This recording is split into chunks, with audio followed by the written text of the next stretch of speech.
नमस्कार, मैं नेहा मोदी और आप देख रहे हैं टी न्यूज राजस्थान। अब वक्त हो चला है प्रदेश भर की सबसे बड़ी और सबसे अहम खबरों के प्राइम टाइम बुलेटिन का। सबसे पहले नजर डालते हैं आज की बड़ी हेडलाइंस पर। जोधपुर में शटर लूटबाज गैंग का पर्दाफाश, पुलिस बनकर ठगी करने वाले 3 शातिर गिरफ्तार।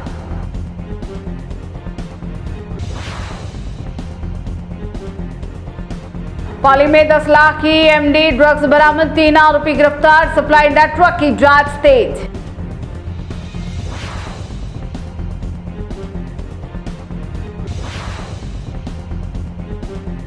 सिरोही में 3 महीने से मानदेय नहीं मिलने पर व्यावसायिक प्रशिक्षकों का आंदोलन, कार्य बहिष्कार की चेतावनी।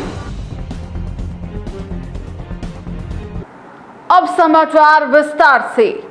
जोधपुर रेलवे स्टेशन पर यात्रियों को निशाना बनाने वाली अंतर्राज्यीय लूटबाज गैंग का जीआरपी ने पर्दाफाश किया है। पुलिस ने 3 शातिर आरोपियों को गिरफ्तार कर ठगी किया गया सोने का टुकड़ा भी बरामद किया है। आरोपी खुद को पुलिस अधिकारी बताकर यात्रियों से सोना, नकदी और दस्तावेज लेकर फरार हो जाते हैं। देखिए जोधपुर से अंकित पुरोहित की रिपोर्ट। 7 मई को पश्चिम बंगाल के एक यात्री से रेलवे स्टेशन पर फर्जी पुलिस बनकर 15 ग्राम सोना, मोबाइल, नकदी और आधार कार्ड ठग लिया गया था। मामले की जांच में जुटी जीआरपी ने तकनीकी विश्लेषण और निगरानी के आधार पर दिल्ली, बिहार और पाली के 3 आरोपियों को गिरफ्तार किया। पूछताछ में आरोपियों ने वारदात कबूल कर ली। पुलिस ने यात्रियों से अपील की है कि स्टेशन पर किसी भी अनजान व्यक्ति के झांसे में न आए और संदिग्ध गतिविधि की तुरंत रेलवे पुलिस को सूचना दे। जीएसटी गैंग एक भांडाफोड़ किया हमने रेलवे स्टेशन जोधपुर। एक आदमी भवेश नाम का जो यहाँ रेलवे स्टेशन पर था, वो 7/5 की घटना है ये, जिसमें आकर यहाँ पर एक कंप्लेंट दी कि मेरे द्वारा कुछ व्यक्ति 2-3 व्यक्ति द्वारा 15 तोला सोना और एक मोबाइल और कुछ नकदी रुपए लेकर और उन्होंने धोखाधड़ी या कुछ जीएसटी कार्ड बनाकर, जिसके द्वारा पुलिस का डर बताकर कि इसके द्वारा आपका अमाउंट दे दिया जाएगा, ये करके उन्होंने उनसे ले लिया गया। उसके बाद में उन्होंने हमारे यहाँ पे मुकदमा दर्ज कराया। मुकदमा दर्ज करके उच्च अधिकारी द्वारा विशेष टीम का गठित किया गया। विशेष टीम द्वारा इनकी घटनाएं रेलवे स्टेशनों पर जो भी मजदूरी करने वाले आदमी थे, बंगाल के बाहर के जो भी थे, जो कमजोर वर्ग था, उन पे सभी पे टारगेट रहता था, जिनको गुमराह करके और उनके द्वारा मजदूरी स्टेशनों पर उनको सभी को पैसे उनके लूटना और झूठा कार्ड बनाकर पुलिस का डर भय करके उनके द्वारा ले लेना, ये उनका मेन कार्य था। टीम द्वारा विशेष अभियान चलाया गया, जिसमें बंगाल, राजस्थान के कई इलाकों में किया हुआ है इन्होंने कार्य। इसमें 3 आदमियों को हमने टारगेट किया विशेष अभियान के तहत। इनका नाम, एक का पुष्पेंद्र बस्तवानी जो सराय दिल्ली का रहने वाला है, दूसरे का मिट्ठू सिंह पुत्र बने सिंह जो पाली राजस्थान का रहने वाला है, तीसरा अपुजर आलम पुत्र श्री आमिद कमरुजर मुसलमान है जो किशनगढ़ बिहार का रहने वाला है। ये तीनों को वहां से गिरफ्तार किया। गिरफ्तार करके लाके यहाँ पे श्रीमान कोर्ट में पेश किया गया तथा इनसे सभी सामान हमने बरामद कर लिया है। 15 तोला सोना था वो भी बरामद कर लिया है हमने, और मोबाइल व नकदी प्राप्त कर ली है। इनका मेन टारगेट था कि जो भी मजदूर वर्ग था उनको स्टेशनों पर, रेलगाड़ियों में कहीं बाहर से, बंगाल से, पश्चिम बंगाल से या कहीं से भी आते थे, बिहार से, उत्तर प्रदेश से, राजस्थान से, उनको सभी को टारगेट रहता था। उनके बाद में इनको पकड़ लिया गया तथा श्रीमान न्यायालय द्वारा जेसी कर दी गई है। इनको अब आज जेसी में छोड़ दिया गया। पाली जिले में सोजत थाना पुलिस ने अवैध मादक पदार्थों के खिलाफ बड़ी और सफल कार्रवाई करते हुए 52 ग्राम एमडी ड्रग्स के साथ 3 आरोपियों को गिरफ्तार किया है। जब्त की गई एमडी की अंतर्राज्यीय बाजार में कीमत करीब 10 लाख रुपए बताई जा रही है। पुलिस पूरे नेटवर्क की जांच में जुटी है। पाली जिले से सुरेश पवार की यह रिपोर्ट। जिला पुलिस अधीक्षक के निर्देश पर चलाए जा रहे अभियान के तहत सोजत थाना पुलिस ने राष्ट्रीय राजमार्ग 58 पर नाकाबंदी के दौरान एक कार को रुकवाकर तलाशी ली। कार में 52 ग्राम अवैध एमडी बरामद हुई। पुलिस ने 3 आरोपियों को गिरफ्तार कर लिया है। शुरुआती पूछताछ में पुलिस मादक पदार्थ की खरीद फरोख्त और सप्लाई नेटवर्क की जानकारी जुटा रही है। आगे की जांच जारी है। सिरोही में सरकारी स्कूलों के व्यावसायिक प्रशिक्षक पिछले 3 महीने से मानदेय नहीं मिलने से परेशान है। प्रशिक्षकों ने प्रशासन से जल्द भुगतान की मांग करते हुए चेतावनी दी कि समाधान नहीं होने पर वे कार्य बहिष्कार और आंदोलन करेंगे। सिरोही से जालम सिंह की यह रिपोर्ट। सिरोही जिले के सरकारी विद्यालयों में कार्यरत व्यावसायिक प्रशिक्षकों का आरोप है कि उन्हें पिछले 3 माह से मानदेय नहीं मिला है। प्रशिक्षकों का कहना है कि आर्थिक संकट के कारण परिवार चलाना मुश्किल हो गया है। उन्होंने संबंधित एजेंसी पर भुगतान में लापरवाही का आरोप लगाते हुए जिला प्रशासन और शिक्षा विभाग से तत्काल हस्तक्षेप की मांग की है। प्रशिक्षकों ने चेतावनी दी, यदि जल्द मानदेय जारी नहीं हुआ तो वे कार्य बहिष्कार और आंदोलन करेंगे, जिससे व्यावसायिक शिक्षा और विद्यार्थियों की पढ़ाई प्रभावित हो सकती है।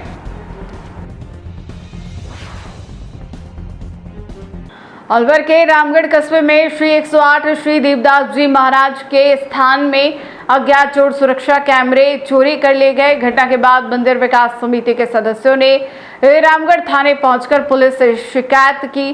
पुलिस ने मामले की जांच शुरू की। अलवर जिले के रामगढ़ से अमित भारद्वाज की यह रिपोर्ट। रामगढ़ के बहादुरपुर रोड स्थित श्री देवदास जी महाराज के स्थान पर सुरक्षा के लिए लगाए गए 4 सीसीटीवी कैमरे अज्ञात चोर चोरी कर लिए गए। मंदिर विकास समिति के अध्यक्ष पदम शेखावत और सदस्य मोहनलाल शर्मा ने पुलिस को घटना की जानकारी दी। शिकायत मिलते ही पुलिस उपाधीक्षक पिंडू कुमार ने मामले की जांच एसआई विजय कुमार को सौंप दी। पुलिस चोरों की तलाश में जुटी है। ये जो आज थाने पर आए थाने पर आए, ये स्थल पर जो कैमरे लग रहे थे स्थल की सुरक्षा के लिए, कोई अनैतिक कार्य ना हो इसकी वजह से सुरक्षा के लिए, तो वो पता नहीं कि असामाजिक तत्वों ने वो कैमरे वहाँ से तोड़वा दिए। हम लोग वहाँ डेली जाते हैं शाम के टाइम आरती के समय, तो वहाँ जाके देखा तो कैमरे वगैरह टूटे हुए हैं, चोरी हो गए और वहाँ से कोई ले गया उन कैमरों को। और अब क्या रिपोर्ट दी है? अब ये थाने में इनको अवगत कराया थाने में आकर के। बहरौड औद्योगिक क्षेत्र के विकास और उद्योगों की समस्याओं के समाधान के लिए बहरौड इंडस्ट्रीज एसोसिएशन का गठन किया गया। उद्योग संचालकों की बैठक में सर्वसम्मति से नई कार्यकारिणी का चयन किया गया। बहरौड से योगेश शर्मा की यह रिपोर्ट। एसोसिएशन के संरक्षक सुरेंद्र यादव ने बताया कि संगठन उद्योगों से जुड़ी समस्याओं के समाधान और औद्योगिक क्षेत्र के विकास के लिए काम करेगा। कृष्ण यादव को अध्यक्ष, हेमंत यादव को सचिव और राहुल अग्रवाल को कोषाध्यक्ष चुना गया। वहीं अध्यक्ष कृष्ण यादव ने कहा, बिजली ट्रिपिंग, जल भराव और स्वच्छता जैसी समस्याओं के समाधान के साथ सभी उद्योगों के हितों की रक्षा उनकी प्राथमिकता होगी। आपको बहरौड इंडस्ट्रीज अध्यक्ष बनाया गया है, क्या कुछ अपना एजेंडा रहेगा? एजेंडा ये रहेगा, सबसे पहले तो मैं सबको जो छोटी बड़ी इकाइयां हैं उनको सब भाइयों को साथ लेके चलेंगे, सबको अपने साथ रखेंगे। मुख्य पहली प्राथमिकता क्या रहेगी विकास को लेकर? विकास को लेके हमारी जो इंडस्ट्री की जो समस्या है मेन बिजली ट्रिपिंग की है। लाइट के ऊपर हम ज़्यादा ध्यान देंगे, एक नाले नहीं नाले की सफाई के ऊपर ज़्यादा ध्यान देंगे, जो साफ़ सफाई होता रहे और बिजली ट्रिपिंग से हमें कहीं छुटकारा मिले, उस संबंध में 2 मेन प्राथमिकताएं रहेंगी, इनमें ज़्यादा से ज़्यादा काम किया जाएगा। चित्तौड़गढ़ जिले के बेगू क्षेत्र में केंद्र और राज्य सरकार की ग्रामीण विकास योजनाओं को गति देने के उद्देश्य से विकसित भारत डिस्ट्रिक्ट ग्राम अभियान का जिला स्तरीय शुभारंभ किया गया। सांसद सीपी जोशी और जिला कलेक्टर डॉक्टर मंजू की मौजूदगी में आयोजित कार्यक्रम में ग्रामीण विकास, जल संरक्षण, रोजगार सृजन और आत्मनिर्भर भारत के निर्माण पर जोर दिया गया।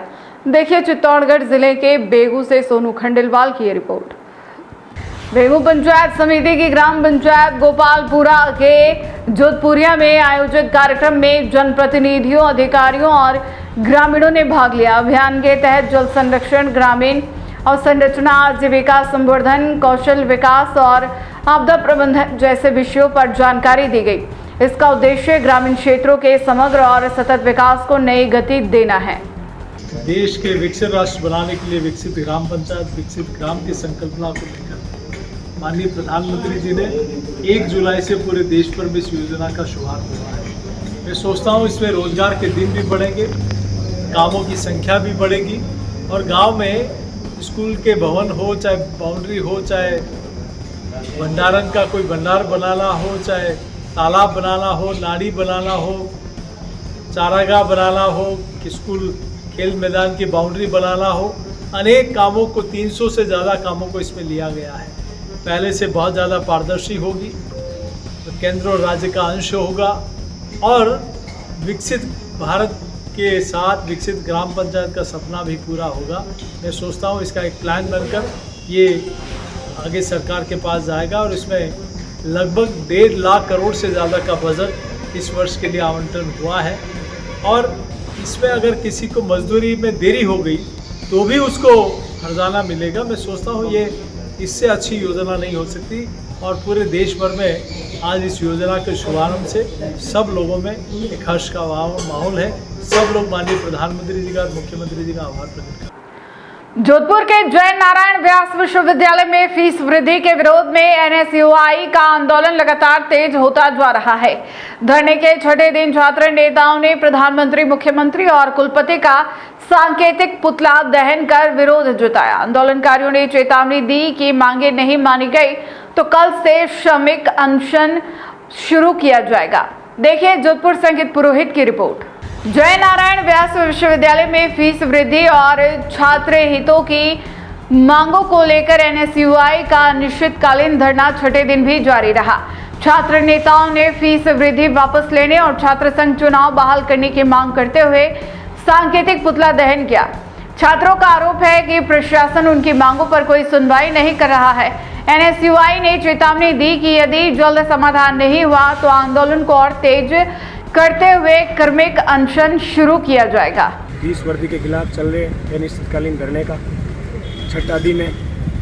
हर दिन हम लोकतांत्रिक प्रक्रिया के तहत किसी न किसी प्रदर्शन को करते आ रहे हैं। आज हमारा उसी क्रम में आदरणीय मोदी जी, प्रधानमंत्री जी और मुख्यमंत्री भजन लाल जी और तानाशाह कुलगुरु पीके शर्मा का पुतला दहन करके विरोध दर्ज करवाया है और साथ ही चेताया है कि समय रहते फीस वृद्धि वापस नहीं ली गई, छात्र संघ चुनाव के लिए ग्रीवेंस नहीं रखी गई राजभवन को, तो हम आने वाले 4 तारीख को उग्र आंदोलन करेंगे, जिसकी संपूर्ण तैयारी हमारी हो चुकी है और आदरणीय मोदी जी का और भजन लाल जी का विरोध प्रदर्शन पुरजोर तरीके से किया जाएगा। अगर हमारी मांगों पर सहमति नहीं बनी, फीस वृद्धि को वापस नहीं लिया गया, क्योंकि खुद भजन लाल जी और आदरणीय मोदी जी इस व्यवस्था के खुद जिम्मेदार है, क्योंकि ये स्वायत्त संस्था है विश्वविद्यालय के अंदर केंद्र सरकार और राज्य सरकार का भी हस्तक्षेप होता है। स्वायत्त संस्था जरूर है, इसकी फीस वृद्धि की जिम्मेदार वो भी है, इसलिए उनका विरोध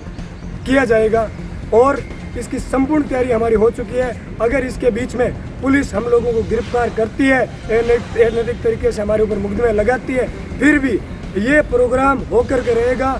एनएसयूआई का बच्चा जागरूक हो चुका है, फीस वृद्धि के खिलाफ आंदोलित है। विश्वविद्यालय का प्रत्येक विद्यार्थी इस चीज़ को लेकर हमारी उन सब से मुलाकात हो रखी है, ब्रीफिंग हो सकी है और सबको सूचित कर चुके हैं कि अगर फीस वृद्धि वापस नहीं हो और हम लोगों को जेल में डाल दे तो भी आप विरोध दर्ज करवाना और विरोध दर्ज होके रहेगा अगर नहीं मानी गई। अगर फीस वृद्धि और हकों के लिए हम लोगों को अगर पुलिस प्रशासन आज एनएसयूआई लगातार छठे दिन धरने पर बैठे हैं। हमारे सभी साथी एनएसयूआई के पदाधिकारीगण, कार्यकर्ता और आम छात्र लगातार 6 दिनों से धरने पर है। आज हमने नरेंद्र मोदी, भजन लाल और पीके शर्मा जी का पुतला दहन करके हमारा विरोध दर्ज करवाया है। हमारी एक ही मांग है कि छात्रों की बढ़ी हुई फीस वापस करें और छात्रों को शिक्षा के लिए सुलभ हो सके, आराम से वो अपनी फ़ीस जमा करवा सके, लेकिन बढ़ी हुई फ़ीस को आगे एग्ज़ाम फॉर्म में या जैसे भी उसको एडजस्ट करके फीस वृद्धि की गई है उसको वापस ले, अन्यथा एनएसयूआई बड़ा आंदोलन करेगी और हमारा धरना और ये संघर्ष लगातार जारी रहेगा। मनीष बिश्नोई, एनएसयूआई अध्यक्ष। पाली जिले के मारवाड़ जंक्शन में एक खुले गहरे गटर में गिरे नंदी बैल को बचाने के दौरान बड़ा हादसा हो गया। बैल को बाहर निकालते समय 2 सफाई कर्मचारी खुद गटर में गिरकर घायल हो गए। दोनों को इलाज के लिए अस्पताल पहुंचाया गया। देखिए पाली जिले से सुरेश पवार की यह रिपोर्ट। मारवाड़ जंक्शन की रेलवे कॉलोनी स्थित महादेव मंदिर के पीछे एक नंदी बैल खुले पड़े गहरे गटर में गिर गया। बैल को बाहर निकालने के प्रयास के दौरान 2 सफाई कर्मचारियों का संतुलन बिगड़ गया और वे भी गटर में जा गिरे। मौके पर मौजूद अन्य कर्मचारियों ने तुरंत दोनों को बाहर निकाला और राजकीय अस्पताल पहुंचाया, जहां उनका उपचार किया गया। स्थानीय लोगों का कहना है कि रेलवे कॉलोनी में 1 दर्जन से अधिक गटर लंबे समय से खुले पड़े हैं, जिससे आए दिन हादसे हो रहे हैं। लोगों ने प्रशासन से खुले गटरों को जल्द ढकने की मांग की है।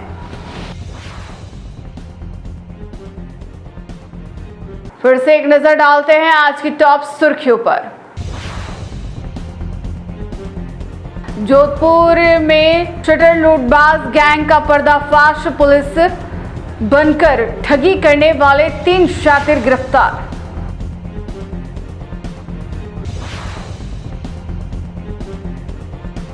पाली में 10 लाख की एमडी ड्रग्स बरामद, 3 आरोपी गिरफ्तार। सप्लाई नेटवर्क की जांच तेज।